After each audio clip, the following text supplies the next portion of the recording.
And welcome to, oops, aloha, welcome. I'm Sherry Minor McNamara with the Chamber of Commerce Hawaii. Welcome back to those of you who joined us on Tuesday. And for those who are able to join us for the first time today, we're delighted to present our virtual policy summit. Although, as we mentioned on Tuesday, we do hope we can bring back Hawaii on the Hill next June. So cross fingers. Well, today we have an excellent lineup of speakers, and we just want to give a big mahalo to Senator Hirono and her team for putting together this lineup of speakers, for speakers to share about what kind of resources are available. And as we know, for those who have attended the Policy Summit in previous years, we definitely get a wealth of information, resources, and access as a result of the Policy Summit. And as a result, there has been some huge outcomes. Many businesses who were able to access funds, grants, as well as business. So Policy Summit, in addition to the TASTE event, is definitely a valuable event with the Hawaii on the Hill calendar. So I'm going to get started in introducing our speakers. The first one, we are so honored to have Senate President Ron Kouchi from Kauai who's joined us. And Senate President has been the honorary chair from the very first Hawaii on the Hill. And we so appreciate his leadership and his support, because really without his leadership and bringing credibility to the Hawaii on the Hill initiative, as well as bringing all the Kauai businesses, because Kauai always exceeds all the other islands in bringing our small business to the Hill. He has been instrumental in having that kind of presence. So again, thank you to Senate President Kouchi for joining us today. And after he presents, we will have our U.S. Senator Mazie Hirono introduce our speakers. So both Senate President and Senator Hirono will take turns introducing our speakers. And of course, there'll be opportunities to ask questions as well. So please post your questions in the Q&A box, and either of them will present the questions to our speakers. So without further ado, I'm going to turn it over to Senate President. Thank you, Sherry. When I was first asked to do this, I thought it was an important event to participate in. We were talking about how did we make up for the years of lost seniority with the passing of Senator Inouye and the retirement of Senator Akaka, and Senator Hirono and Sherry got together and came up with an idea of how to put Hawaii back in the forefront, highlight the great things that we are doing. And Senator Hirono, in using the contacts that she had made through her years of service on the Hill, was able to put together with Sherry's assistance a wonderful event. It didn't hurt that our eldest son, Dan, was working for Senator Hirono at the time, and gave an opportunity for my wife, Joy, and I not only to do something good for the people of Hawaii, but selfishly get to see our eldest son as well. It allowed him to really be seen in a different light by Sherry, and eventually she offered him a job, and he returned to Hawaii to work for the chamber. And well, he has since moved on to a new job. Without both Senator Hirono and Sherry, he would not be where he is today. And my wife and I are eternally grateful for the mentorship and the investment that both Senator Hirono and Sherry have put into our son, Dan, to help him be successful today. Most importantly, though, is in the large group that came from Kauai, they realized the way to expand their business was by having to create a better, or in some instances for the first time, an online presence, and their sales increased. Little did we know what impact Hawaii on the Hill was going to have for these small businesses to deal with the COVID-19 pandemic, and how they've had to reinvent themselves. And they had a leg up on that reinvention because of what they learned by participating in Hawaii on the Hill. And so it's been an invaluable experience. You have helped make our businesses stronger and more resilient. And it's certainly my honor and privilege to participate with you, Senator Hirono, you, Sherry, and all of the guests that Senator Hirono has lined up for us this afternoon in DC, this morning in Hawaii. So thank you. Thank you so much, Senate President Kochi. It is hard to believe that when we first started Hawaii on the Hill, it was a relatively small but very determined and committed group of small businesses mainly who participated in it. It grew every year, became the most popular taste of any state's efforts. And I know that we have Nikki McKinley already on the Zoom event. She is the Associate Deputy Secretary, but Julie, I don't know if you ever had a chance to come to our Taste of Hawaii events, but it was basically standing room only. It became the most popular kind of event. And it truly was an opportunity for Hawaii businesses to come to DC to interact with administration officials and to begin to really recognize that there are people in Washington, D.C. who not only would listen to them, but who would reach out a helping hand to enable them to market and do the kinds of things that would really help them. And so the distance became far less of an issue for our small businesses who participated. And so I'm really thankful for the people who are from the administration who are participating today. On Tuesday, we had, of course, we had our majority leader, Chuck Schumer, who he loves spam musubi, which he had never tasted before. So he's practically a keiki okaino. And so he always participated in our Taste of Hawaii and Hawaii on the Hill and Policy Summit. And then we have Senator Ben Cardin, who chairs the Small Business Committee, so important to small businesses all across the country. And today we have a number of really important administration people to work with us. So I am, of course, looking forward to the day when I can see everyone in person and we are once again able to bring the wonderful businesses from Hawaii to showcase their products and their work. That we're waiting for that day to come. And of course, for this particular event, I would like to thank the chamber staff, especially Myung, Lori, Leanne, and of course, Sherry, for all your help in putting everything together. I'm going to start by introducing the first participant. As I mentioned, she is the Associate Deputy Secretary of the Department of Labor, Julia Nikki McKinley. And Deputy Secretary Julie Su was called away to the White House this afternoon, but we're really fortunate to have you, Nikki, participating. Nikki is part of the leadership team at the Department of Labor and works under Deputy Secretary Su. Before joining the administration, Nikki was the Labor Policy Director for then Ranking Member and now Chairwoman Patty Murray of the Senate Health, Education, Labor, and Pension Committee. A very critical committee, I might add, as we work on the Build Back Better bill that the House just passed. It's a huge accomplishment. But Patty, Senator Murray is a very critical part of getting the BBB bill through the Senate. So Nikki has lots of Senate experience, and she also previously worked with the Department of Labor during the Obama administration. So we'll start with a few remarks from you, Nikki, and then I'll go to some questions that I know would be of great interest to our participants. Thank you so much, Senator Hirono, and to the Hawaii Chamber of Commerce for the invitation to join you today.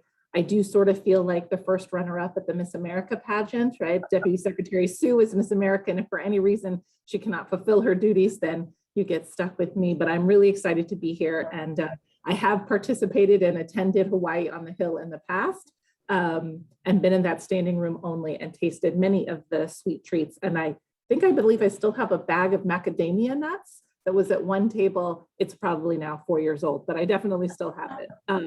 So thank you again for the opportunity to be here. The Deputy Secretary did want me to send her apologies that she couldn't be here. Between the infrastructure bill and the House taking up Build Back Better today, the White House is in hair on fire mode to ensure that we effectively implement that. So she wanted me to attend in her stead. For the past 10 months, the Labor Department has been working fairly nonstop to implement the American Rescue Plan, rebuild the ranks of the department, and return to the important work of protecting workers in America. The Deputy Secretary and the Secretary have sent a strong message to our workforce and all of our stakeholders that the Department of Labor is back and we are here to protect workers morning, noon, and night. We are really proud of the work that we've been doing to protect workers' health and safety, wages, and benefits during the pandemic. We see this as a critical part of America's recovery. But recovery is only half of the equation. In our mind, equity is the other half, which is why the Biden-Harris administration has made equity a centerpiece of its agenda. Equity to us means both good jobs, but also who gets those jobs. So put another way, equity forces us to ask who will be left behind in this economic recovery. And for far too long, even when our economy was at its most prosperous, we have not had equity. The opportunity, income, and wealth gaps between Black Americans and white Americans has widened. Latino workers and Indigenous workers similarly face inequities, as do several Asian Pacific Islander ethnic groups. And these longstanding inequities explain why, by just every measure, workers of color and women of color in particular have been hardest hit by COVID. So that is why the president is proposing historic investments in the Labor Department through the Build Back Better bill, which we are so glad has passed the House.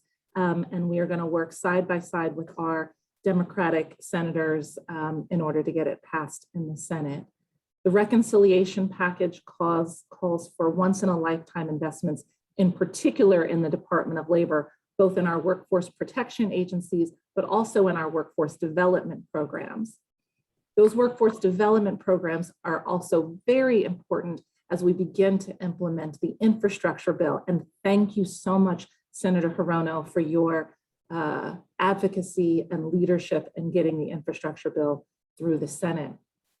While we at the Department of Labor aren't directly funded in the infrastructure bill, we are going to play a critical role, again, both for our workforce development programs to make sure that there is a skilled workforce available to take those jobs, but also to make sure that once those jobs are created, they are good jobs and the workers on those jobs enjoy the rights and protections that they are afforded under the law. We can have a future of great jobs and an economy that lifts all, but we have to be really deliberate about it. So I'm going to end my very short remarks with both a commitment and a challenge. Our commitment at the Labor Department is to think boldly and to act boldly to change the way we work, to fix what's broken, and to measure what we do by the real impact it has on workers' lives. And my challenge to all of you is to join us in a clear-eyed look at what works and what doesn't, and figure out what we can do better in the Build Back Better tangible, and to make, Build Back Better tangible and real and meaningful. The pandemic is a once-in-a-generation crisis that has presented us with a once-in-a-generation opportunity to innovate and get it right. So we're going to do our part. So we look forward to working with you. And now, Senator Hirono, I am happy to answer any questions from the group. Thank you. I have some very specific questions, but let me start by saying that it is really reassuring to have a Department of Labor that looks at employees as a group, of our workers as a group that needs to be treated fairly, and that equity is a goal that you have, because the pandemic really revealed the inequities in our economy, and certainly the inequities that were very much born mainly by people of color and women. So one of the areas that I wanted to ask you about is OSHA has a new rule regarding vaccinations and testing for employers with at least 100 employees. How are the needs of employers taken into account in this rule? So thank you so much for that question. As many of you know, because it's being covered extensively by the news, and you all will feel it as employers in Hawaii, millions of workers haven't returned to work. And when you look at the data about why that has happened, by and large, workers are choosing not to go back to work or choosing different work for several reasons, but the overarching reason is COVID.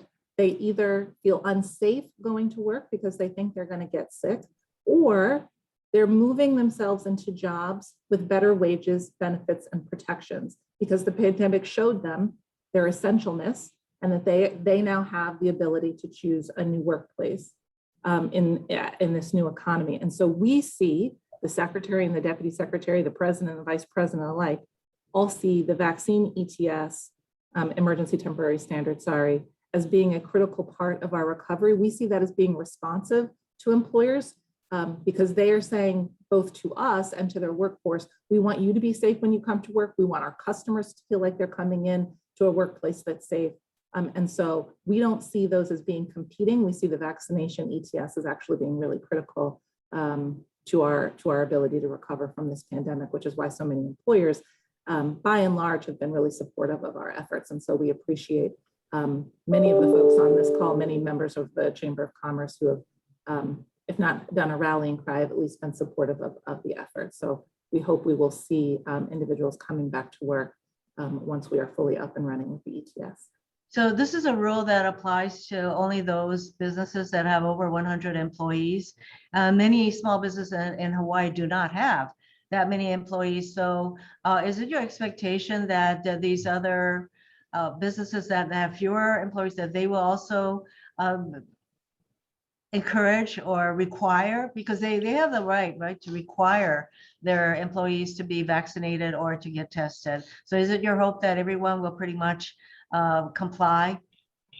I mean, that obviously we hope in all of our efforts, whether it is through a direct regulation or standard of this kind, or even through our enforcement, that we will foster compliance across all of our worker protection laws. We certainly have seen, even before the ETS was, before we issued the standard, a number of companies, large and small, everybody from American Airlines to your mom and pop hardware store on Main Street, were implementing a vaccination requirement for their employees, or a vaccination mandate combined with the testing requirement along the lines of what we have in the ETS. And so I do think it's going to have a ripple down effect, and we certainly hope that other companies, even those who aren't covered by the ETS, will follow suit. Yes, ma'am. Based on what you told us, that the reason that a huge part of the reason that people are not going back to work is that they are very concerned about the COVID, and the key to addressing that concern is vaccinations. In addition, probably there are issues relating to the need to increase pay, but that is another whole area. Okay. One of the other, you mentioned the equity issues and the minority workers having to bear the brunt. And so is there going to be initiatives that go to enforcing wage and hour laws as a result of what the pandemic revealed? Yes, certainly. Thank you for that question. As you may know, during the 4 years of the previous administration, the Department of Labor, and particularly our staff, was allowed to atrophy. So we're at really low staffing levels here at DOL. The combination of a new administration really prioritizing enforcement, and so Secretary Walsh telling agencies, use your FY21 funds. Thank you to Congress for giving us those. Use those now to rebuild. We then got ARP money. So many of our worker protection agencies, OSHA, Wage and Hour, MSHA, all received additional supplemental funds. We are using those almost entirely for staff. And if we get the Build Back Better money, we are going to be able to also increase our staffing ranks. But it isn't just about having people.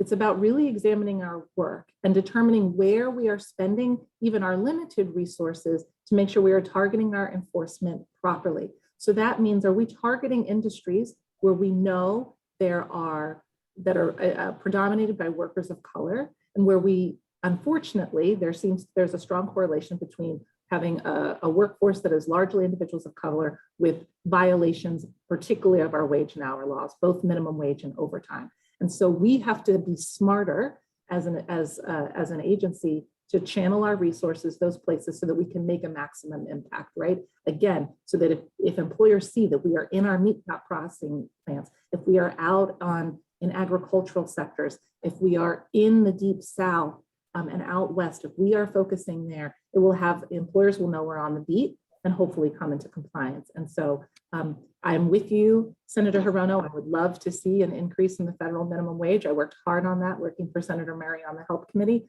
I think that's a critical component, but we're not going to wait for Congress. DOL is going to do its part to make sure that workers on the job get even the $7.25 under the Fair Labor Standards Act that they're entitled to. I know that you're working hard to build the capacity within the Department of Labor to do all the things that you're having to do. So if you had to pick a priority for the department, what would be the top, say, priority or two that you folks are focusing your resources on? Wow, that's tough. I would say that equity is the center of everything. We are really thinking about how we have been doing our work to make sure that we are impacting those communities that have mostly been marginalized and who suffer the most from the economic inequities of our country. So I would say that is the biggest priority. But I would hesitate to tell you that like we are picking amongst our enforcement agency children, right? We are going to make sure we've got a strong workforce development program so that if individuals want to reskill or skill up or get prepared for another job or enter an apprenticeship program, that there are robust opportunities for them to do that. We're also, we are going to be out there. So if a worker is on the job and they haven't been paid minimum wage or overtime, they've got a place to go to. And if a worker's on the job and they've been injured, we're going to be there too. And we want to make sure there are strong benefit programs in place so that in hard times, we're able to effectively do that. So our UI program is going to be modernized thanks to new resources from the department. So it's hard for me to pick amongst all my kids. You're going to do a lot of multitasking. Thank you very much. I know that we have our next guest waiting, so he will be introduced by Senate President Kochi, and that is Assistant Secretary of State for Asia and the Pacific, Daniel Kritenbrink. So President Kochi, if you'd like to introduce him. Hello. Thank you, Senator Thank you. Hirono. I And wanna before I introduce the Undersecretary, I did want to say on the labor side, while I represent Kauai and it's one of the most beautiful places on earth, we unfortunately have a high both teen suicide rate and suicide rate per capita in the nation. So in the chat for later, one of Senator Hirono's questions we never got to was also the assistance for mental health services between employers and workers, which we've seen significant impacts on our residents in Hawaii, and I'm assuming that this is happening across the globe. With that, though, it's time to stay on schedule. So it's my honor to introduce Assistant Secretary of State Daniel Kritenbrink, a career member of the Senior Foreign Service. Class of Career Minister Kritenbrink has been an American diplomat since 1994. And the Assistant Secretary previously served as U.S. Ambassador to the Socialist Republic of Vietnam, Senior Director for Asian Affairs at the National Security Council, and Deputy Chief of Mission at the U.S. Embassy in Beijing. He also completed multiple other overseas tours in Beijing, Tokyo, Sapporo, and Kuwait City. A Nebraska native, the Assistant Secretary earned a master's degree at the University of Virginia and a bachelor's degree at the University of Nebraska, Kearney.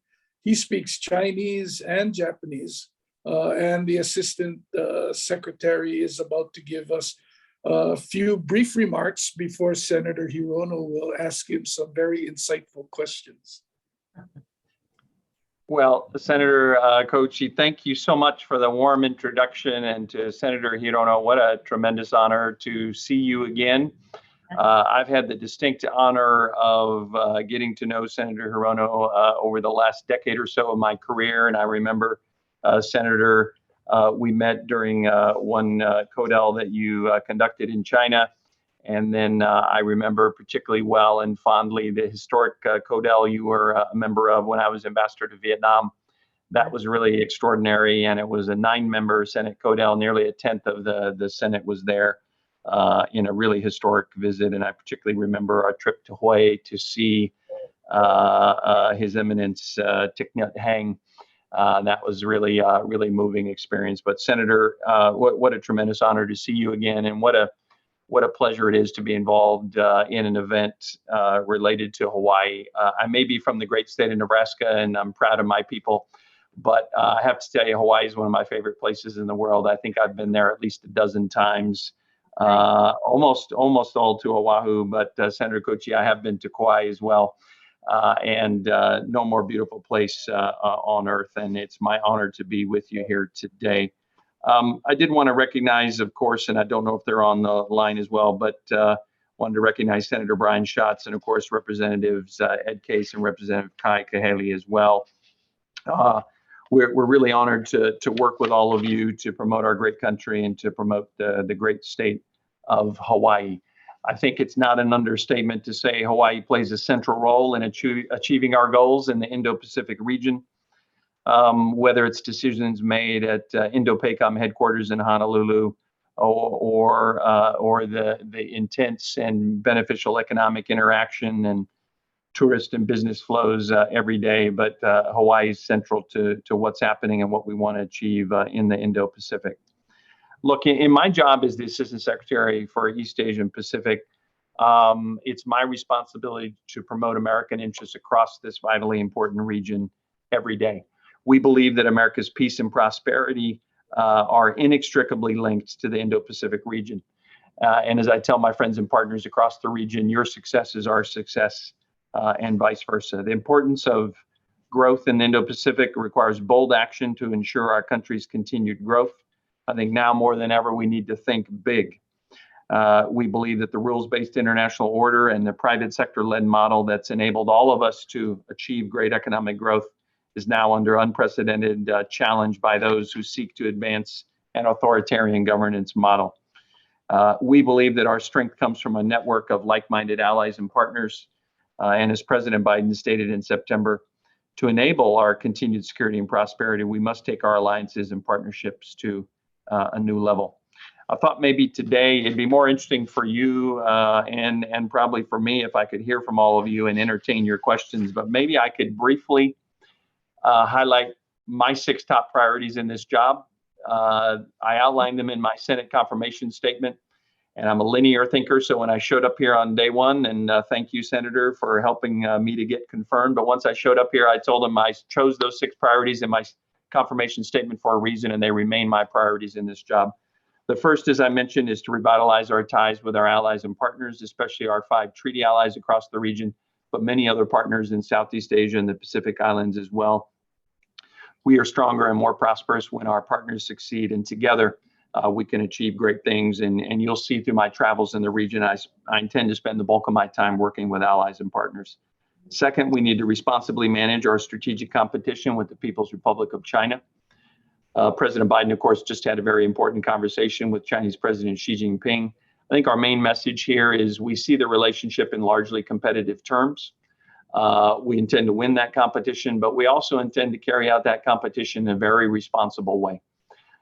Nobody wants to see a miscalculation or misperception. No one wants to see a confrontation. So we intend to compete. We'll do it responsibly. We intend to cooperate in those limited areas where it's in our interest to do so. And where we need to, we'll stand up very resolutely for our values and for our interests and our allies. Third, we need to reduce the threat posed by North Korea's nuclear and missile programs. We'll continue to be very aggressive on that front. We will promote democracy. Fourth, promote democracy and human rights across the region. Again, these values, I believe, are part of our DNA. And also, I think the experience that I've learned from many of our great leaders, including Senator Hirono, is that the most successful countries in the world do things in a certain way, treat their peoples in a certain way. That's why we care. Certainly a lot of challenges in the region from Burma to China. We can talk about that if you'd like in the Q&A. Fifth, I do want to make sure we remain focused on addressing key global priorities in the Indo-Pacific. That includes combating COVID-19 and the climate crisis as well. And sixth and finally, and this will be important, I think, to our friends in Hawaii as well, we will be aggressively supportive here at state and in the EAP Bureau in supporting economic and trade policies that benefit all Americans. We'll work with partners across the region to foster economic development that is transparent, inclusive, and sustainable. We'll do it via APEC, the Indo-Pacific Business Forum, and a number of other programs. We'll emphasize equitable market access and fair treatment. We want to stop intellectual property theft and currency manipulation. We want to combat corruption. And President Biden, when he participated in the US ASEAN and the East Asia Summit recently, just about 2 weeks ago, he also announced we'll be engaging with friends in the region on a new framework that we want to be focused on trade facilitation, the digital economy, supply chain resiliency, infrastructure, and clean energy, so that we can facilitate fair, resilient, and worker-centric trade. I could go on, but Senator Hirono, I'd most like to hear from you and other participants. Why don't I stop there? But let me just underscore what an honor it is to have this job. Thank you for your support in confirming me. Thank you most of all for including me today. Thank you very much, Mr. Secretary. And yes, I do remember particularly the time the Patrick Leahy Codell to Vietnam and the time we spent with Thich Nhat Hanh. That really was very, very special. So I'm glad that of course your focus is on the Indo-Pacific area of responsibility as we refer to this part of the world in the armed services terms, but definitely Hawaii in the middle of this part of our world is really critical militarily and economically. So could you go into a little bit of how the department's efforts can impact positively business and trade in the U.S. and Hawaii vis-a-vis the Asian countries? Absolutely, Senator Hirono. I would just say absolutely top priority. I'm a very simple person. When I look at the region, I think, how are we going to promote our security, our prosperity, and our values? And on the prosperity piece, I'd say first and foremost, we need to remain focused on market access. And I know from my experience in Vietnam, even some of our best partners in the region will oftentimes put up various trade barriers, non-tariff and other barriers, or will enact certain regulations that either intentionally or unintentionally discriminate against American firms. And what I've made clear to every ambassador and country team across the region is that we're there to fight, I think, first and foremost, for our companies, for our workers, for our exporters, for our farmers and ranchers. I think that's priority number one. And my experience in Vietnam, Senator, taught me that if you're focused, make these things a priority, and if you're clear about what the benefits are of cooperating with the United States to fix these problems, and sometimes the consequences if they don't, you can get good work done on behalf of our businesses and our workers. Secondly, we do want to continue to focus on the right standards and rules of the road, so to speak, across the region, whether that's in the tech sector, whether that's on labor standards and the like. We want to make sure we have the right software, so to speak, in the region. Thirdly, I would say, Senator, we're very concerned, I think, in the tech space that our Chinese friends in particular have stated explicitly that they intend to dominate the most important tech sectors in the 21st century. And given China's track record of oftentimes either stealing our companies' trade secrets and intellectual property, or forcing them to give up those secrets as the price for entering the Chinese market, we intend to be very aggressive on the economic security side to make sure that that doesn't happen, and we work to protect our companies and their intellectual property. And also, perhaps related to that, the economic security piece is to focus on building secure, stable, resilient, and diverse supply chains, so we're not overly dependent on one country for whether it's for personal protective equipment or anything else. And again, so that those value chains are not dominated by any one country. So those would be some of the top, I'd say, priorities. I should probably hasten to add, I think on the energy space, especially clean energy, that's a real priority for us. It has been for some time. I think there's a link to the climate crisis as well. But I think it's definitely in our shared interest to promote clean energy across the region as well. Those are just a few top line priorities that I would highlight, and welcome your comment and further questions. Well, in the energy area, Hawaii has one of the most, I would say, ambitious, if not the most ambitious, goal to become energy self-sufficient by 2045. And so, yes, I'm glad that the State Department is focused on those issues. Now, one of the areas that, from a very pragmatic standpoint, that we really should focus more on is the need for immigrants to enable immigrants to come to our country. So, one of the to keep workers during the pandemic, many rely on temporary work programs like the J-1 and H-2B visa. So I think those are visa programs that need to be strengthened, expanded, made more efficient, whatever we need to do. So are those programs that you are focusing on at the State Department to enable more people with these visas to come to our country to provide labor, much needed labor? Well, Senator, I really appreciate the question. I will confess that I don't know the details of exactly where we are on the J1s and the H2Bs, but I'm happy to take that on board and convey that to my leadership and to my colleagues in the Consular Affairs Bureau here. But number two, I also hear you just thinking about my many trips to Hawaii and thinking about the importance not just of those labor flows, but tourism flows, student flows, and all of that as well.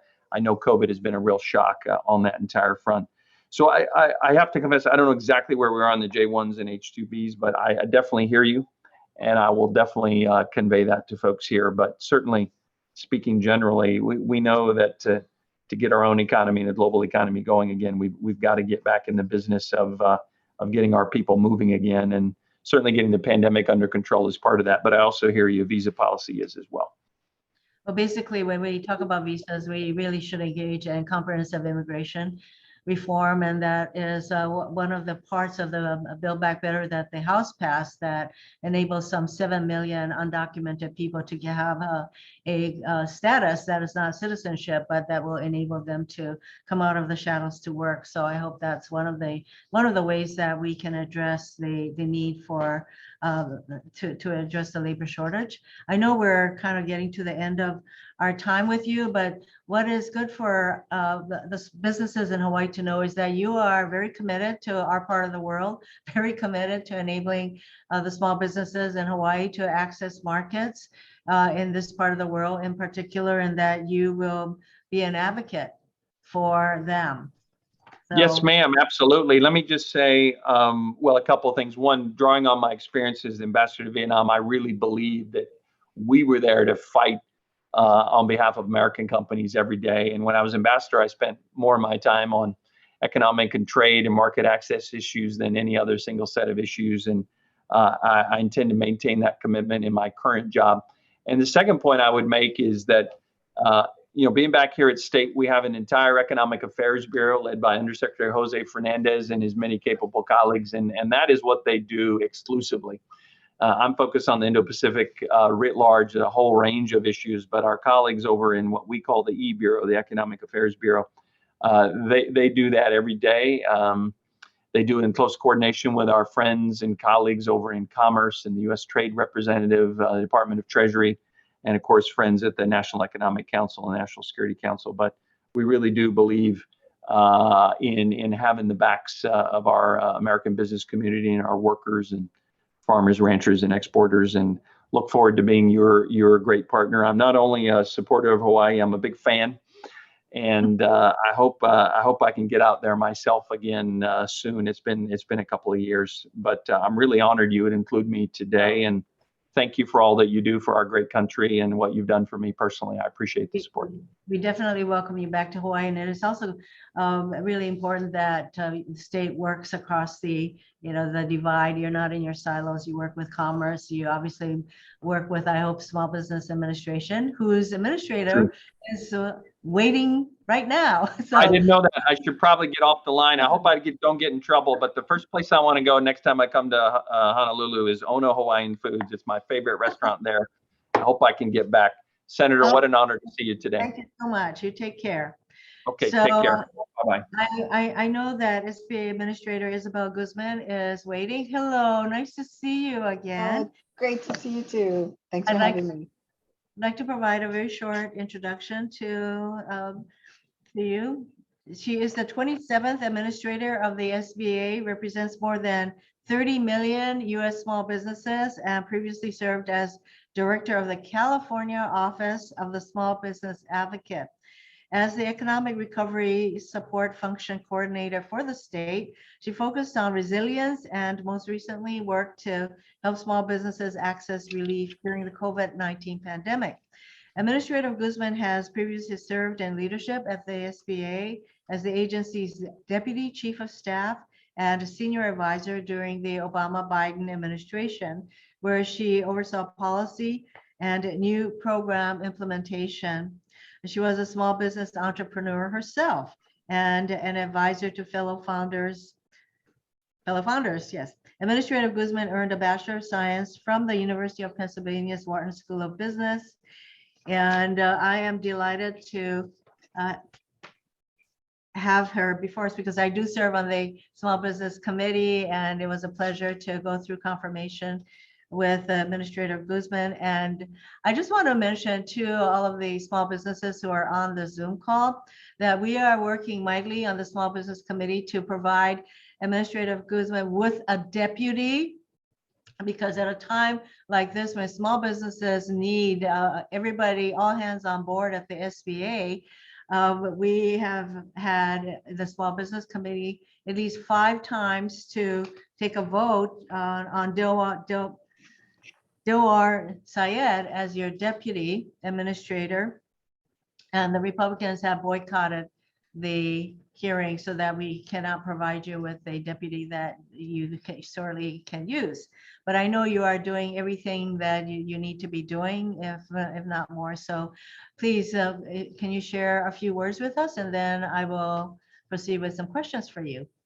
Great, thank you. Well, thank you so much, Senator Hirono, for having me and your support from when I first started, when I first was being considered for confirmation. I appreciated your support then and then now throughout the work at the SBA. It's really, an honor to join the fireside chat too, with all the wonderful Hawaiian small businesses. I think you all should know that you have an incredible advocate in Senator Hirono. It's her work on the Senate Small Business Committee that she mentioned has been really crucial to ensuring that our small businesses and innovative startups as well in Hawaii and across the nation could survive this pandemic. This committee has had an outsized role in just making sure the government, the federal government, was there to support small businesses. So thank you publicly for your work. I know you've done so much to protect our small businesses. And, I really appreciate the leadership and members of the Hawaii Chamber of Commerce are here. And then I see Senator Koichi. Thank you so much for joining as well. And I know that we are on this path to economic recovery thanks to the work of organizations like the Chamber and local leadership, as well as state leadership. And I really appreciate all the work that everyone has done. It's really been tremendous to see how people have come together to support small businesses. I grew up in a small business family and I've been an entrepreneur myself. And so I really appreciate the agility and the fortitude that it takes to start and grow a business, especially survive during trying times like this. I know that above all, you as small business owners need a team to support you. And that's really what we want the SBA to be. We recognize, so much it goes into, developing your strategy. And so our, boots on the ground across the country are here to help, as well as our resource partners.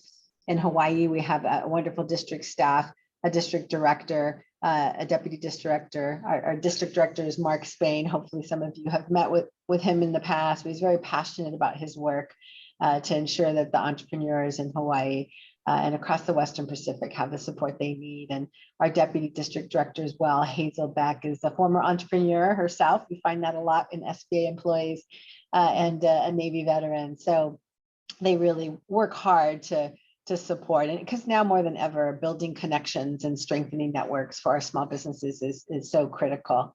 And so that's why leading the SBA right now at this time is so critical, because we focus on the success of our small businesses, ensuring that they have the access to growth opportunities for their businesses and the funding that they need to deliver against those opportunities, and the technical assistance to guide them through the process. And with all those resources to power their success as they start and grow, I think it's a powerful time to get to know the SBA's offerings. We still have challenges ahead. many of which I know we're going to talk about today. But I do believe in the power of the entrepreneurial spirit. We've seen incredible rates of new business starts, as well as so many businesses being able to persevere during this time. And with the Biden-Harris administration's commitment to bold economic policies and Congress's support with Senator Hirono and others, we've been able to deliver this bipartisan infrastructure deal that's going to push forward so many historic investments, as well as just passed in the House today, the Build Back Better reconciliation agenda with investments in small business financing and acceleration in our workforce and healthcare and childcare and climate change, which I know everyone on the island is so familiar with. So I am confident that we're on the right path to strengthening our small business ecosystems. And I really look forward, Senator, to having a conversation with you today about those great challenges and opportunities ahead of us. Thank you. The SBA has always been there to be an advocate for small businesses, but during the pandemic, it just came front and center. And you were tasked, the SBA was tasked with the PPE programs, the EIDL programs, the shuttered venue programs, the rescue, the restaurant programs. So I hope that you now have the resources and the staffing that will enable you to respond to the input that's coming from all of these small businesses that are trying to access the resources that you have that have been provided. So for example, what are you hearing from businesses and entrepreneurs about the American Rescue Plan that, hundreds of millions of dollars there?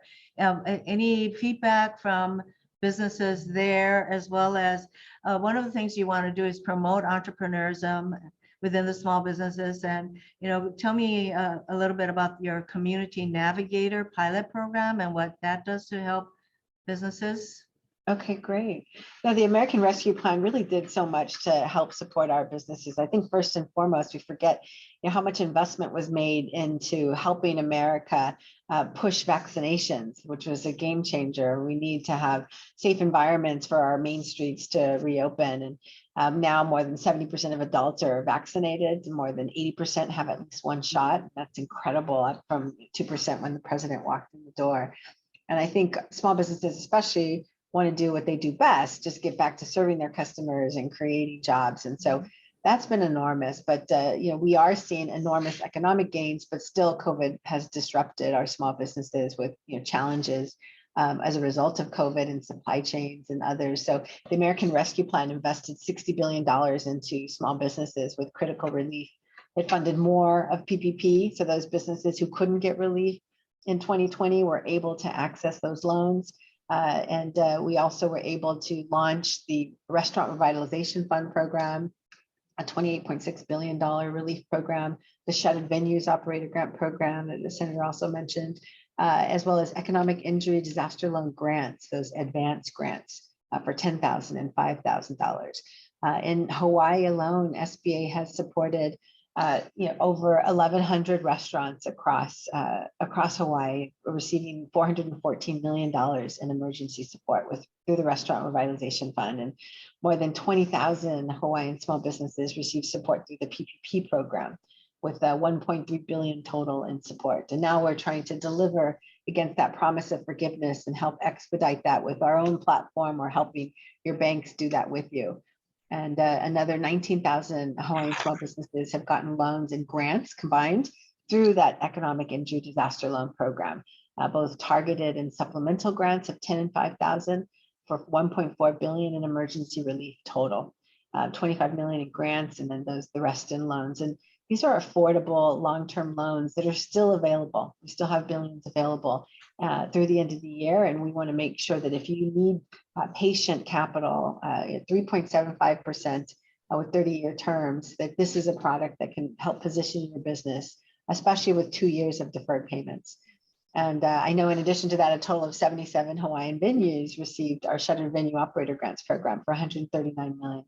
So we've just been able to put so much money in. You know that both of these programs, so the Restaurant Revitalization Program, it was totally, oversubscribed. So I think that there is need for more support for that program, and not necessarily through BBB, but I'm hopeful that we'll be able to continue to address the needs of the restaurants who are particularly hard hit in a state like Hawaii, where tourism is a huge part of what keeps our small businesses going. Part of what's in Build Back Better has to do with improving access to capital, innovation, and other opportunities for small businesses. Can you talk a little bit about how that would help innovators, the small business in Hawaii? Are these competitive grants that we're talking about generally? Within the Build Back Better program, there's key investments in capital, our lending programs. And we've seen that on small dollar loans, especially, which so many small businesses depend on, the 150,000 and under, we've seen decreasing market participation by banks. And according to the Federal Reserve, less than half of small businesses who were seeking capital were able to obtain it from a bank, and more than half had to use personal savings or ask help from friends and family. Or go online, or to a high cost potentially. And even in our 7A, our core program at the SBA, we've seen a drop in small dollar loans. So the Build Back Better agenda tries to fill that big capital gap for small businesses that affects the smallest entities, and especially startups, which should encourage more entrepreneurship and job creation in Hawaii and beyond. And that direct lending proposal would deliver through SBA directly and through our network of incredible lenders, small dollar loans to our businesses. And in addition, it would allow for small manufacturers or government contractors to get a little bit more, up to $1 million, to help them reshore and onshore the great production that we need to see in our supply chain. And so it's an exciting opportunity to really change the way we look at capital, but also for innovators. The Build Back Better agenda invests in business incubation and accelerators, as well as our small business investment company program that allows for investment in our small businesses, including small manufacturers and contractors, as well as growth-oriented innovative startups. And I think this is really exciting to see these historic investments in SBA for all these programs, because it will really help our startups, which do create a big chunk of the jobs. And there's also hopefully the Growth Accelerator Fund competition is known in addition, because we have Accelerate Hawaii as an example of one of our accelerators funded on the island. And we're going to be growing that program. There's another $200 million invested in this program. And we hope to see that expand on the island as well. So there's lots of opportunities for small businesses in this program. And with our Community Navigator pilot program that you mentioned earlier, there are two organizations, that are operating on the island, as well as spokes. So we call it a hub and spoke model, where we fund main organizations to then distribute funding across spoke organizations who are trusted local organizations. And we're going to use the organizations that we funded in Hawaii to make sure that we get all this information out. So there's the Maui Economic Development, which is one of our 3-tiered hubs in Hawaii that's receiving $1 million to support Native Hawaiian and women entrepreneurs, as well as Awista Corporation, a Tier 1 Native CDFI intermediary that works with CDFIs in Native communities across the country. So plus the other 9 organizations. So we're excited about the work that we're going to be doing on the island as well. So in both the infrastructure bill, there are going to be a lot of opportunities for small businesses to obtain these contracts. And so is that an area that SBA is prepared to help the small businesses access these opportunities? And also, are you stepping up your outreach efforts to small businesses, especially the minority and women-owned businesses, because Build Back Better is going to have a number of initiatives that will enable entrepreneurs in these groups to be able to start businesses and do those things that they could use help with. So outreach has always been important. Are you emphasizing the? Yes, most definitely. And through those community navigators that I referenced, as well as through our normal resource partners, our small business development centers and our women's business centers and our veterans business outreach centers, we're going to continue to work with small businesses on the island to make sure that we can make sure that they're connected to the opportunities that will be realized in the bipartisan infrastructure deal. So I mentioned the business incubators and accelerator programs that will be funded in Build Back Better. SBA also has other core government contracting grants available to organizations to help small businesses become contractors. The federal government is the largest buyer in the world, and we want to make sure we're reversing the trend of in terms of the number of contractors who do business with the government. We know we need to make it easier to navigate, to be able to do business development. And that's what we're going to be focusing on over these coming weeks, is really trying to position the SBA to help our businesses get ready, contract ready, as well as get the capital to take advantage of some of these opportunities within the bipartisan infrastructure deal. I think enabling small businesses to access these government contracts, because they tend to be very opaque and difficult to understand. Any help that you all can provide would be great. And then even a program like PPE, there were a lot of documents, et cetera, that were not exactly clear to small businesses. So to put everything in as simple, but still relevant and important information in these requirements as possible would be great. I know that we have the Commerce Deputy Secretary, Don Graves, waiting. So thank you so much, Administrator Guzman. I look forward to continue to work with you, and happy Thanksgiving. Stay safe. Thank you. Happy Thanksgiving. Thank you so much for participating with us. Aloha. Aloha. So Senator Kochi, are you introducing Yes. Secretary Graves? Deputy Secretary Graves brings decades of experience in the private sector, government, and nonprofits to the Department of Commerce. Most recently, he served as counselor to President Biden during the 2020 presidential campaign. Prior to that, the Deputy Secretary served as Executive Vice President and Head of Corporate Responsibility and Community Relations at KeyBank.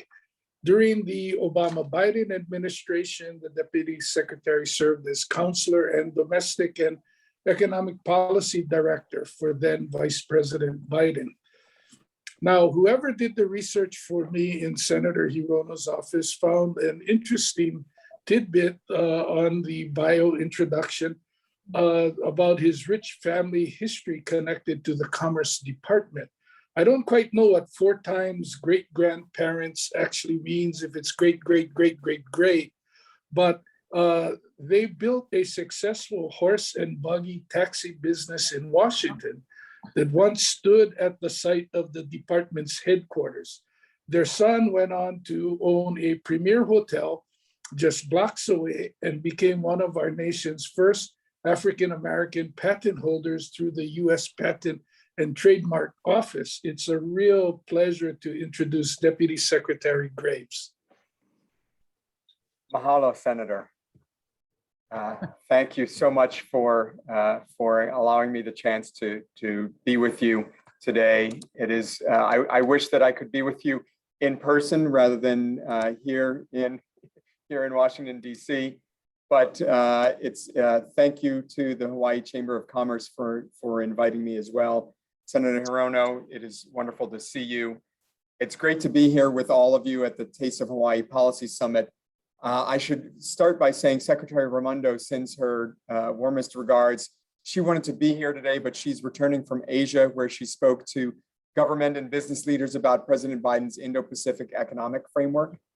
And as we recover from the pandemic, I should say the Secretary, of course, the President and Vice President and the entire administration are focused on and committed to building back a better, more equitable economy where no one is left behind. At Commerce, we do everything. It's driven by one overarching goal, and that's to make sure that we're improving America's economic competitiveness so that our workers, our companies, our families, our communities, especially our communities that have often been forgotten, are able to succeed in the global economy. That means promoting economic growth and opportunity for every American, especially small businesses that are minority and female owned. And it starts with closing the digital divide.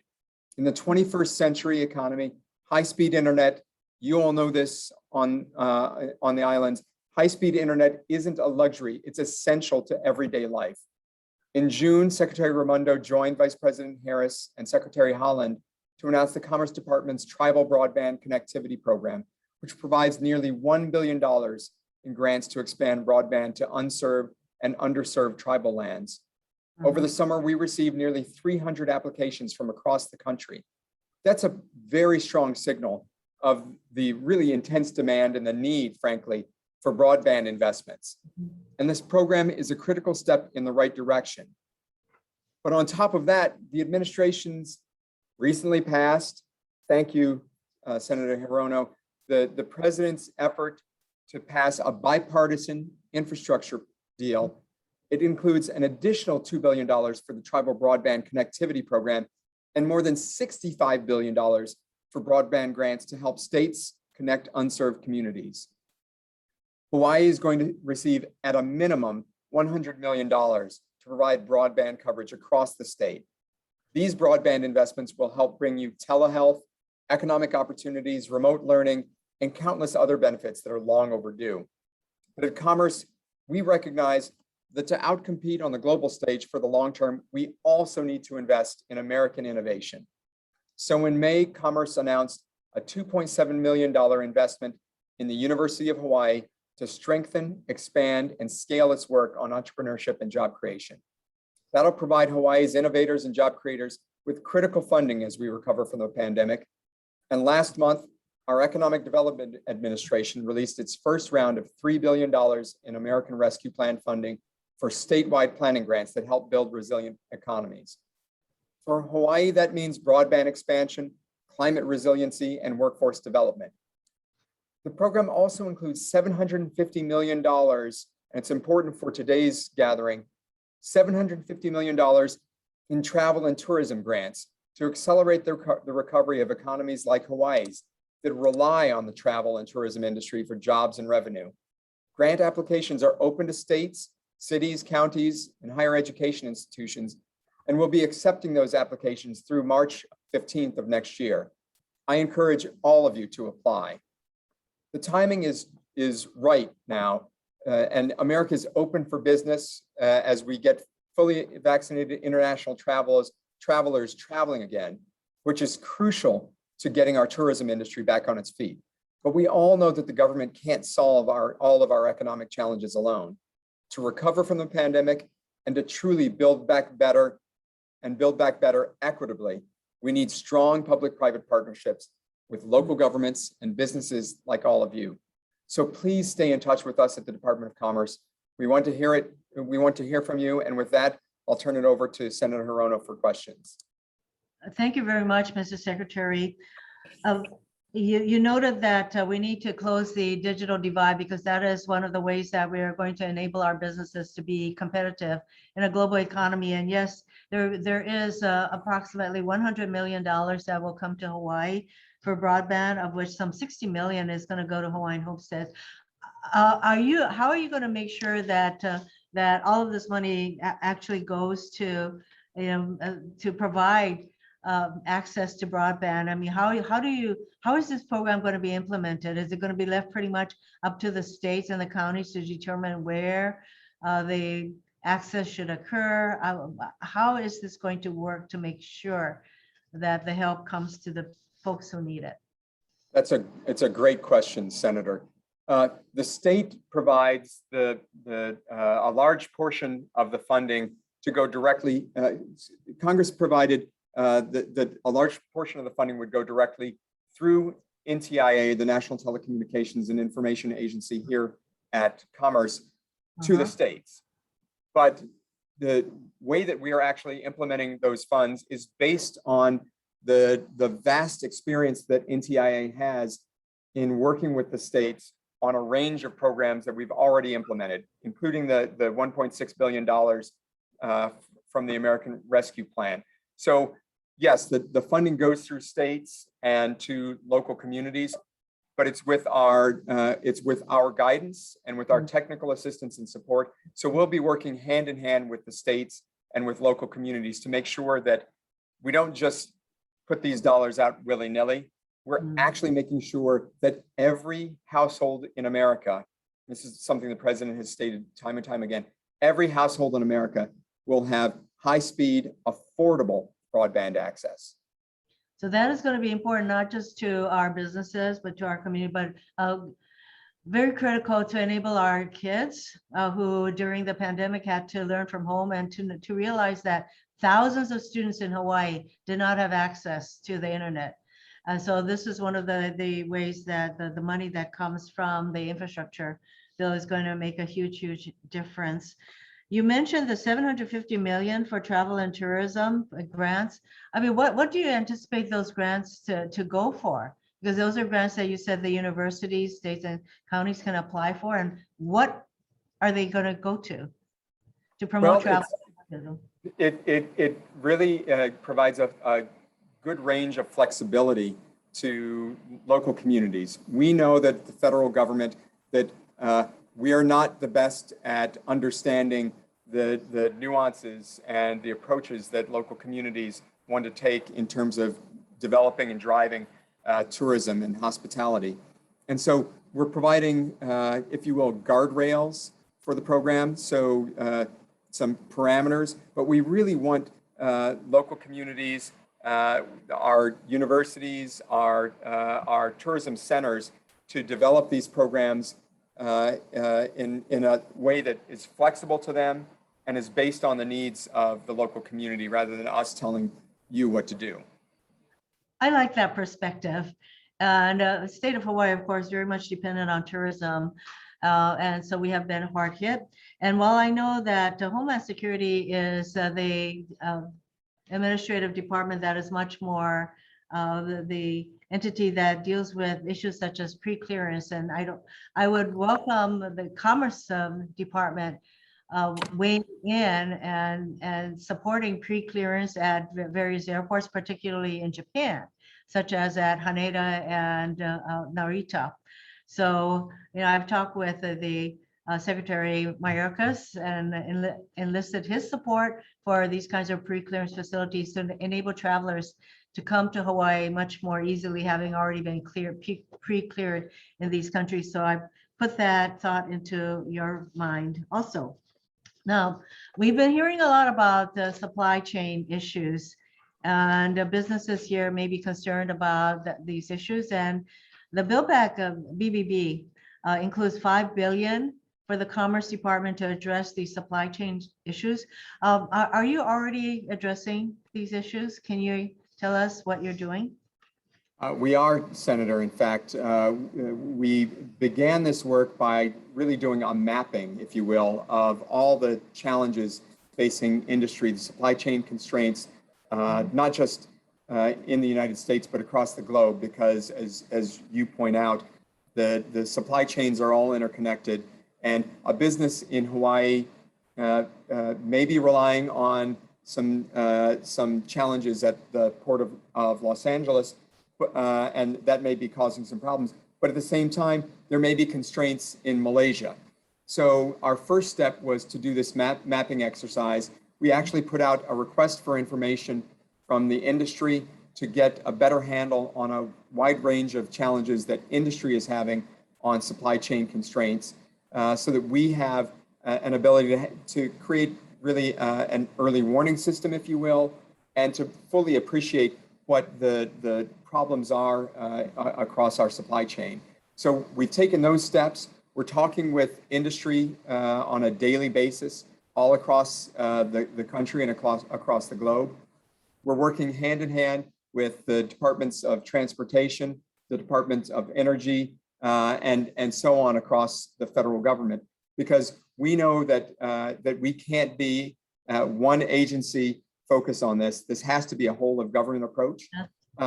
But as you have long advocated, we have to get our arms around the pandemic first and foremost. And once we get our arms around the pandemic, make sure that people are vaccinated as fully as we can, that will begin to have what I think will be a chain reaction, if you will, to improve our supply chains and help us improve the economy. But again, that $5 billion will help us to build long-term resiliency for our supply chains, making sure that we don't ever find ourselves in a place where we're reliant on places around the globe to provide us critical materials and supplies. I think over the long term, yes, it makes a lot of sense to get the information that we need. We know that the supply chains were massively disrupted because of the pandemic. And even things such as we don't have enough people driving trucks, for example. So, you know, that's a whole another thing that Secretary Walsh talked to us about, the labor secretary, because we need to pay truckers and provide them with the kind of job security, whatever we need to do to have people go into that field, where many of them are leaving, as well as making sure that our ports are open 24/7. So there are a lot of immediate things, steps that we can take, but you're also talking about long-term understanding what the supply chain is. And believe me, sitting on the Armed Services Committee, I know a lot about supply chains and the fact that, you know, how the heck are we going to build all our ships if we don't have our small suppliers providing the parts? All of that is interconnected. So I know there are a lot more questions that I can ask, but let me just find one more. Manufacturing programs like the Hollings Manufacturing Extension Partnerships have supported small and medium-sized manufacturers in Hawaii and will be critical to our economy. So can you tell us about why these investments are so important for businesses, these kinds of partnership programs that I just mentioned? Well, thank you, Senator, for that question. It goes back to the point about supply chains and the interconnectivity of our economy. We know that we have been losing our edge as it relates to manufacturing for decades. We are still the place that everyone wants to build and wants to manufacture from. But we also know that there are other countries that have stolen away key components of our manufacturing base. And so the Manufacturing Extension Partnership and all of the work that's done through the Manufacturing Institutes, Manufacturing USA, at our National Institutes of Standards and Technology, which really leads our efforts here. Those are building an ecosystem of support. We know that if you're a small manufacturer, sometimes it's difficult to find the right type of financing. It's difficult to find the right partner in the US, and it's also difficult to make it easy for you to export your goods all around the globe. Well, that's what we at the Commerce Department can do to make it easier for our manufacturers. We have the International Trade Administration and our US Export Assistance Centers that work hand in hand with our manufacturing extension partnerships.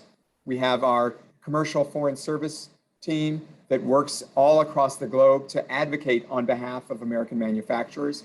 And then we also, thanks again, Senator, to your fantastic work to pass the infrastructure bill, we were able to get the Minority Business Development Agency statutory authority to be able to really drive this work for minority businesses all across the state of Hawaii and across the country, so they can play a much more significant role in manufacturing all across the globe. Thank you. Erica, are they on? Not yet. No, we're waiting for them to join. Thank you, Mr. Secretary. While we await the arrival of our other guests, I'm just going to let the people who are participating some of the money that's in the infrastructure bill that's going to help Hawaii. So thank you so much, Mr. Secretary. I know that you are going to be a friend and advocate for Hawaii. And as with all of our participants, welcome. I would welcome you to Hawaii. Let us know when you can. Mahalo, Senator, and Hoya Saxa. Oh, all right. Wait, did you go to Georgetown? Georgetown Law School. I didn't know that part. Okay, well, hello. Yeah, Hoyas, all righty. Take care. You as well. Bye-bye. So for the, while we await our last three participants, I just want to mention what Hawaii will receive from the infrastructure bill, 2.8 billion in new federal funding. That is what, I think that's about half of the state's budget, right, Mr. President? 2.8 billion. anyway, in infrastructure. So 1.2 billion to repair and rebuild roads in Hawaii with a focus. It's actually more than last year's capital budget. Well, there you go. We're See, at 1.8 billion, I think. When you think about 2.8 billion in infrastructure coming to Hawaii, it is massive. And so I just want to let the participants on this Zoom call to know what is being provided. And it's, again, 1.2 billion, 339 million to repair and replace bridges. This is all for Hawaii.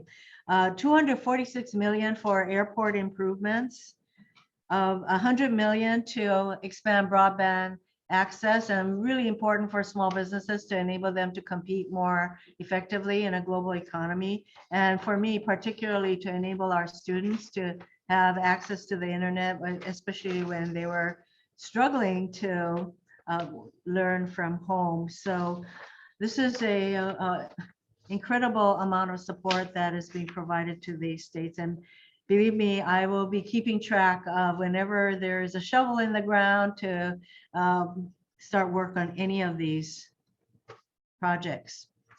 Okay. Senator, I believe Crystal Ka'ai has logged on. Okay, and I so too see Erica. Erica. Okay, we have the last two people. I'm told that Howard O is not able to join us, so we'll get him next time. So we have representatives within with the White House's AAPI community advocates, and I'm really glad to see both Erica and Crystal. Erica serves as Deputy Assistant to the President and Asian American and Native Hawaiian Pacific Islander Senior Liaison. That is a mouthful, Erica.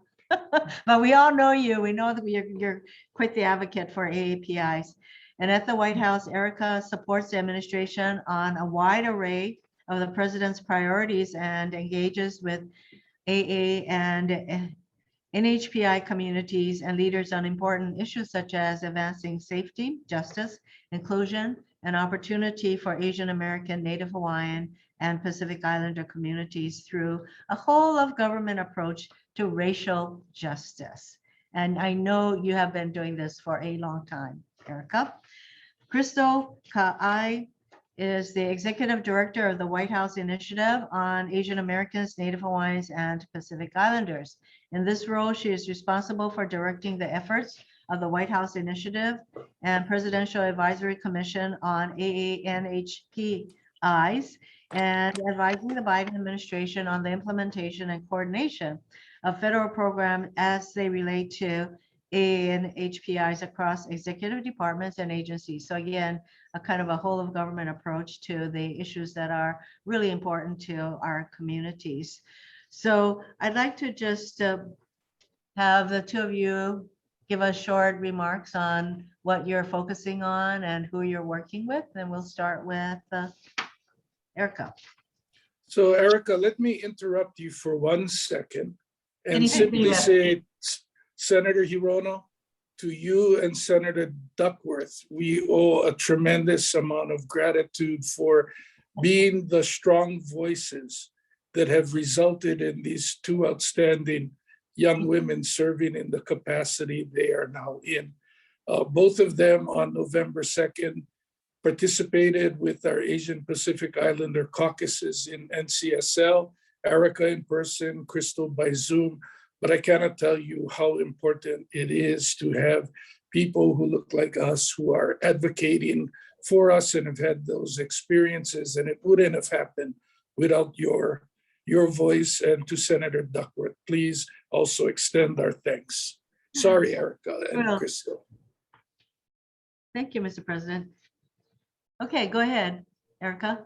Well, if I could start by echoing Mr. President's mahalo to you, Senator, for all of your leadership and also for the nice introduction and generously extending this invitation for us to participate with y'all today. A big thank you as well to Sherry and the Hawaii Chamber of Commerce for your leadership in hosting this event. It's an honor to be here with y'all and to be featured on this panel alongside Senator Koichi and my esteemed colleague, Crystal Ka'ai. As mentioned, I serve as the Asian American, Native Hawaiian, and Pacific Islanders Senior Liaison at the White House as one of President Joe Biden's deputies.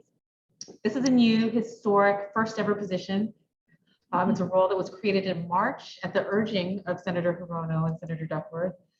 I was selected for the position in April to be a member of the President's senior staff, acting as the voice in the West Wing, lifting up the needs and the hopes of the AAN and HPI communities in all of our administration's policies, politics, and engagement. I'm charged with making sure that the richness and diversity of our communities are not made invisible, and that the impacts of our administration's policies are inclusive of and communicated to our communities. I don't do this work alone. I coordinate with the White House Initiative on AAN HPIs, overseen by my excellent friends and colleagues who's sharing the Zoom screen, Crystal.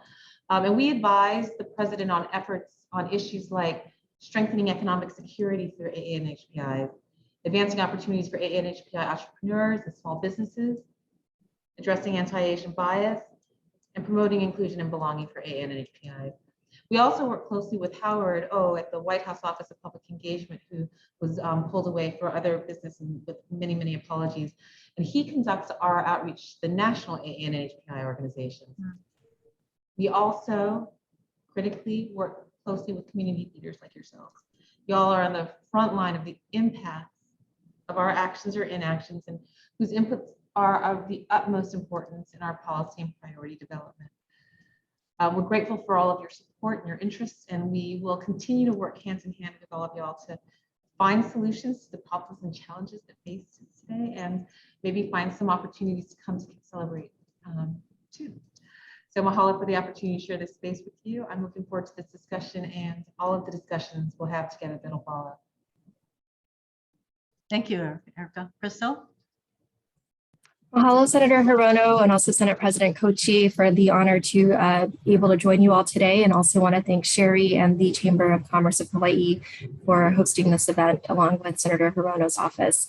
In terms of, again, the work that the initiative does, and Erica did a really great job of outlining just the ecosystem in which we work. And I also want to thank you, Senator Hirono, and also to Senator Duckworth for pushing for the historic appointment of Erica. Having her in the White House Chief of Staff's office truly makes a difference for our community, to have somebody at that level to coordinate our whole of government approach to advancing equity, justice, and opportunity for the Asian American, Native Hawaiian, and Pacific Islander community is unprecedented and has already resulted in so many historic wins for our community. We know that, over the past 22 months, Asian Americans, Native Hawaiians, and Pacific Islanders have faced unprecedented challenges due to the ongoing impacts of the COVID-19 pandemic, both in terms of the disproportionate health and economic impacts, but also the alarming uptick in anti-Asian bias and hate that we have seen and cited throughout the pandemic. And, we also know that in order to fully recover from this pandemic and get our nation back on track, it will require ensuring that all communities, including Asian Americans, Native Hawaiians, and Pacific Islanders, have access to federal resources and are able to really ensure that we can robustly and equitably recover from the devastating impacts of the past 2 years. Asian American, Native Hawaiian, and Pacific Islander businesses make significant contributions to American society, including producing the largest receipts out of any minority group at $863.3 billion annually, and employing more than 5 million people nationwide. And our businesses will be vital to our nation's economic recovery as we emerge from the pandemic and as people get back to work. So to all of the entrepreneurs, small business owners, and chamber members that are here with us today, really, Erica and I are here to say that the Biden administration cares deeply about our community. And that is why in May of this year, President Biden signed Executive Order 14031, advancing equity, justice, and opportunity for Asian Americans, Native Hawaiians, and Pacific Islanders. This executive order established the White House Initiative on Asian Americans, Native Hawaiians, and Pacific Islanders that I have the honor to serve as the executive director of. And this initiative is housed now within the U.S. Department of Health and Human Services. It delivers on the president's bold commitment and promise to reinstate and reinvigorate this historic initiative. And it also authorized the creation of the President's Advisory Commission on Asian Americans, Native Hawaiians, and Pacific Islanders that we are working to prop up, as well as an interagency working group comprised of federal officials that will help us to coordinate our whole of government response to address the needs facing the Asian American, Native Hawaiian, and Pacific Islander community. One other piece that we are working on is a regional network as part of this initiative that is comprised of federal officials across the 10 federal regions that will really help to serve as our eyes and ears on the ground and help to connect local communities with federal resources so that we can ensure that, again, that all of our resources and programs and initiatives are accessible to the entirety of our diverse Asian American, Native Hawaiian, and Pacific Islander communities. One of the key charges of the initiative is to expand economic opportunity for AA and NHPI families, including advancing opportunities for entrepreneurs and small businesses. And so we look forward to working with all of you again to ensure that the entirety of the federal government is able to be at your disposal in terms of the resources and initiatives that we are working on. And again, just want to thank you, mahalo, Senator, for the opportunity to join you today. Thank you. Thank you both. I would like to note that, yes, Erica's appointment was very historic because the initiative that Crystal, you're talking about, it's been revitalized or resurrected, thank goodness, with this president. But Erica's position is new, and both Tammy Duckworth and I were very insistent that this position had to be at a particular level in the White House hierarchy, just to make sure that Erica had a seat at the table in a space that would enable her voice and her advocacy on behalf of our communities, the AANI, NHPI. So it is a mouthful, but you know, the group that are us.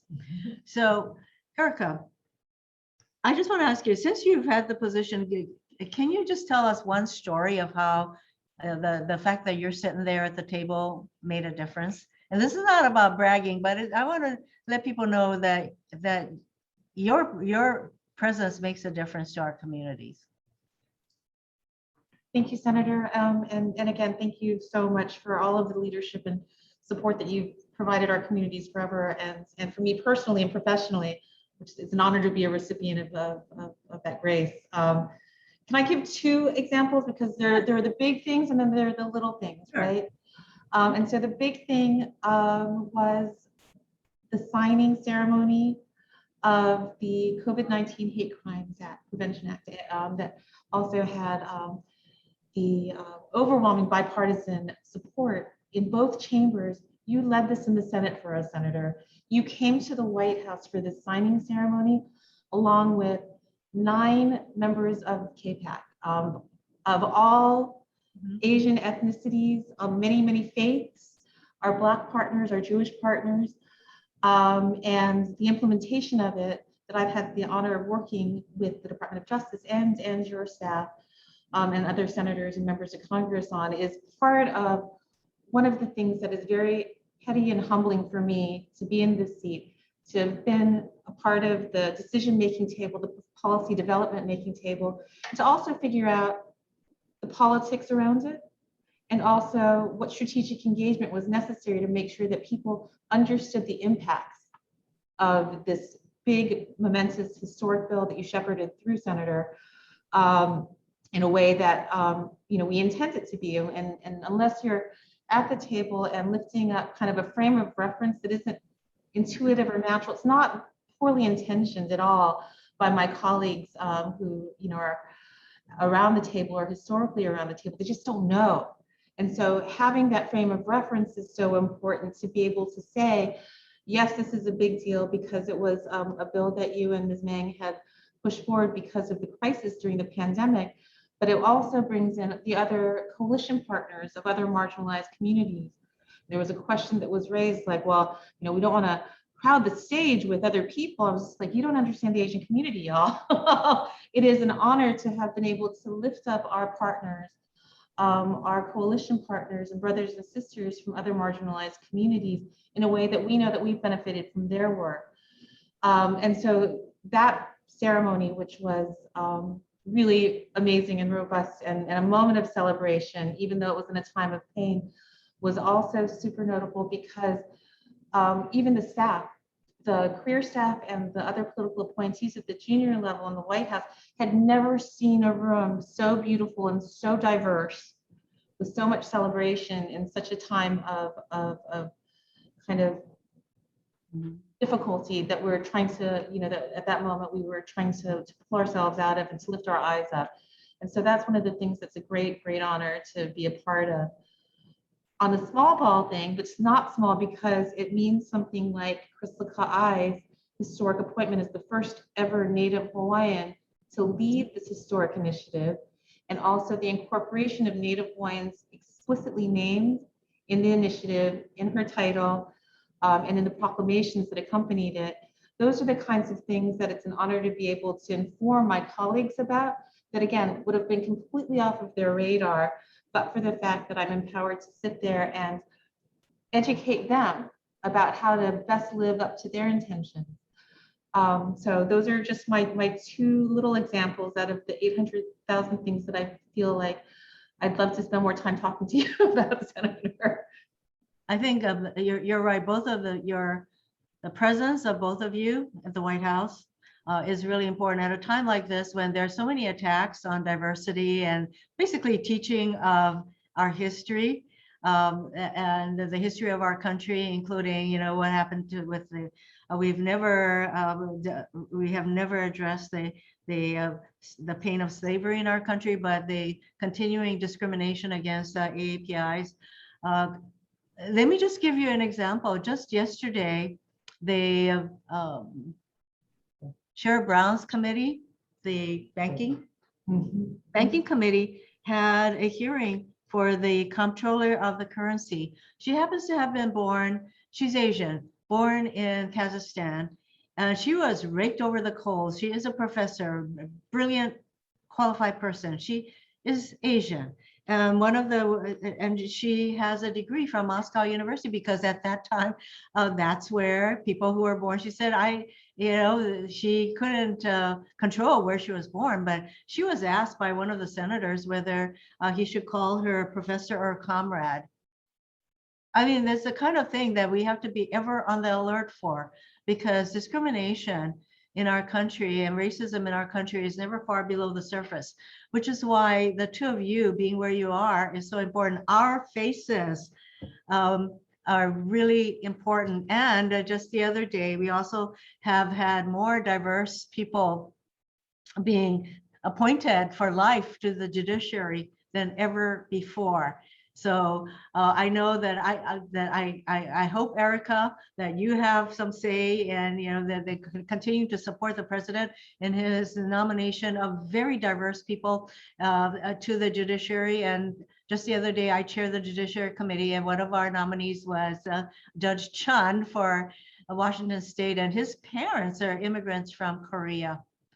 So these are nominees that I hadn't seen in 4 years of the prior administration. It makes a huge difference when we have a president who cares about the issues we care about. So, Crystal, did you want to add something about, some unique or some wonderful thing that you've been able to be a part of, and what your position enables you to do? Sure, Senator. I think, I don't have quite the same vantage point as Erica, but through my work with the White House Initiative, as Erica mentioned, we are actually actively working to implement your COVID-19 Hate Crimes Act. And I think that has been so critical to be able to have that voice at the table. And by way of background, like Erica, we both came from the Hill. I worked with KPAC for almost a decade. And so, that just being able to work with your staff and also work in the House with Congresswoman Meng, see that bill actually, pass. That was such a historic piece of legislation, not just for the Asian American, Native Hawaiian, and Pacific Islander community, but for so many communities, as Erica mentioned, in the Black, Latino, Native American, also in the Jewish community, so many that have faced discrimination and, hate crimes, unfortunately, due to no other reason than the way that they look, or, again, factors that they cannot account for on their own. And so I think, again, seeing that historic legislation pass, but then now being on the other side of it, being able to work closely with Erica, the Department of Justice, even the Department of Health and Human Services, and really coordinating this whole of government response to how do we address anti-Asian bias and hate? How do we address, ensuring that really equity is promoted throughout the entirety of the federal government? Being able to work on those issues has really been just such an honor, and again, a privilege that I have in this role. And I think kind of to your point, Senator, it's, you know, it matters having faces like ours, having our voices in those rooms. And we talk about, you know, oftentimes in the White House, again, personnel is policy. So having that representation, it's not just a check the box so that we have diverse faces, but it really is the experiences that we bring and also the ability for us to actually advise conversations in rooms that honestly historically have really excluded many of our communities and where we haven't always had a seat at the table. So again, just that pure ability to be at the table, to be in these rooms as decisions are being made, as you know, we're hitting kind of critical inflection points on how we're going to proceed really does make a difference. And again, this would not have happened without the advocacy of you and Senator Duckworth and so many AA and HPI leaders within Congress who really pushed for greater accountability within this administration to ensure that our community would have that seat at the table. I thank both of you for the implementation of the COVID-19 hate crimes bill, because so much of it is all in the implementation. And we want to make sure that people are reporting and are not afraid to report. And I just want to share with you, the last person, as we were debating this bill on the Senate floor, the last person I had to fend off was Ted Cruz. He proposed an amendment that I didn't think was helpful at all. So there you go. He reared his head once again. But you know what? We're all working together, and it's really important. One thing I wanted to ask both of you, though, I hope that you're familiar with the freely associated states. That these are the Palau, Micronesia, and Marshall Island citizens who come to our country without the need for visas. They are in a very special category because we have compacts that are based on national security goals. And so these are groups of people who are also very much marginalized. And I hope that you're also engaging in some level of outreach with them. No, absolutely, Senator. If you don't mind, Crystal, let's start. And then I know that you've got thoughts on this as well, because it's something that we talk about a lot in terms of deepening even our own frame of reference because of our own lived experience or what we've been adjacent to growing up in Hawaii or working for Senator Akaka, which both Crystal and I did, is to be really intentional about who we're talking to and who has been traditionally excluded because they've been a little invisible. And so my first introduction to the compact states and community was actually when I was working for Senator Akaka, and we were looking at the Medicaid restoration that was necessary after the welfare reform bill of '96, and getting to know the community and understanding too the health disparities that they face, the housing crisis in Hawaii, but also building out some other networks and learning about the community a little bit more, you know, in conjunction with Republicans from Arkansas, with the Marshallese work, or Washington State, where we also have a population there. And so thank you for shepherding the Medicaid restoration over the finish line, Senator. That was long overdue. Your attention to it has been really important. And we also have a colleague who's also a former Senator Akaka staffer, who's from Hawaii, Keone Nakoa, who is the Deputy Assistant Secretary of the Department of Interior for Insular Affairs, where he is actually negotiating compacts right now. And I know he's not present, but he would send you his aloha as well. But we are doing a lot of work with both mainland and Hawaii-based organizations. But Crystal had done a very special engagement in the Pacific Islands as well in September. Thank you. This is a group of people that I'm very committed to, and I certainly don't want to have this group of very committed people fall off our radar.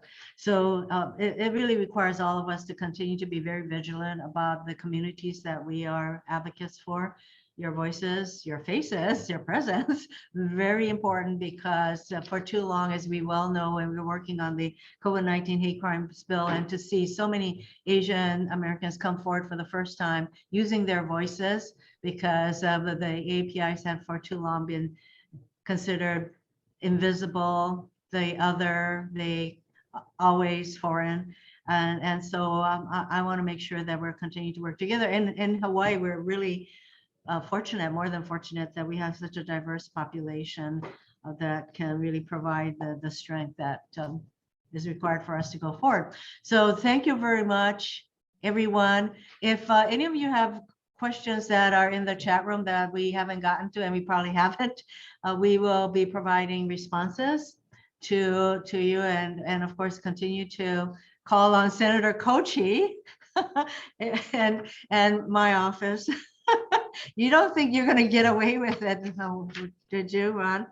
Anyway, we're all in this together, and I'm grateful to have all of you in the chamber. We're all working together on behalf of our community. So mahalo nui loa and happy Thanksgiving. Stay safe, everyone. Be kind. Aloha.